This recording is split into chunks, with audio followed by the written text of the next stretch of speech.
में पितामह भीष्म कहते हैं कि यदि 12 साल तक लगातार एक कार्य की जाए तो वो कार्य सिद्ध हो जाता है। गोकुल में एक अद्भुत भक्त हुए कृष्णदास जी, ये उन्होंने सुन लिया, उनके मन में भाव आया।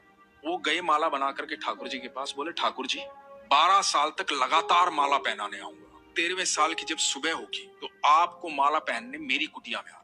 अब कृष्णदास रोज माला बनाते, रोज ठाकुर जी के पास ले जाते और रोज ठाकुर जी को याद दिलाते कि आज इतने दिन हो गए। अब 12वें साल का आखिरी दिन था। ठाकुर जी को बोले ठाकुर जी कल आपकी बारी है, कल 13वें साल की पहली सुबह है और यदि कल आप नहीं आए तो मैं कभी आपके पास नहीं आऊंगा। भोजन की तैयारी की, सारी रात लगे रहे। सुबह प्रातः काल इंतजार करने लगे कि ठाकुर जी अब आएंगे अब आएंगे। शाम हो गई, ठाकुर जी नहीं आए।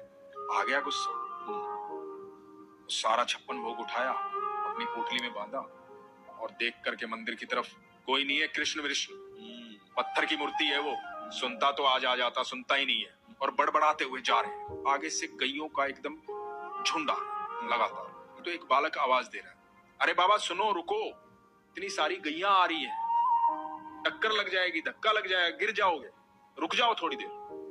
रुक गए कृष्णदास जी। तो बालक बोला कि बड़ी खुशबू आ रही है आपके झोले से, खाना खाया नहीं है आपने शायद, तब तक गैया जाए बैठ के खा लो। बोला नहीं मुझे नहीं खाना। क्या हुआ, क्या बात हुई? लाडला है ना वो कन्हैया, अरे बहुत नखरे हैं उसके। 12 साल गया हूं माला पहनाने, एक दिन बोला था एक दिन मेरे पास आ जाना, नहीं आया, सुबह से लेकर के शाम हो गई, अब जा रहा हूं यहाँ से। तो बालक बोला बाबा इतना गुस्सा क्यों हो रहा है? मुझे भी भूख लगी है, मैंने भी सुबह से कुछ नहीं खाया, सुबह से गैया चरा रहा हूँ। तो बोला कि मुझे भी आप खिला दो। बोला खा लो। बोला आप देख नहीं रहे मेरे तो हाथ गोबर में सने हुए, मैं कैसे खा लूं? आप अपने हाथों से खिला दो। अब एक एक कोर खुद खा रहे हैं, एक एक कोर उस बालक को खिला रहे हैं। अब उस बालक को जब 2-3 कोर खिलाए ना तो बालक की आंखें लाल हो गई, आंखों में आंसू बह रहे हैं। कृष्णदास ने देखा, कृष्णदास ने कहा कि तुम रो क्यों रहे हो? भूख लगी थी, खाना खिला तो रहा हूं, रो क्यों रहे हो?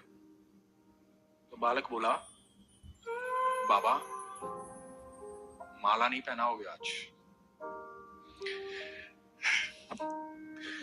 कृष्णदास बोले कौन है तू?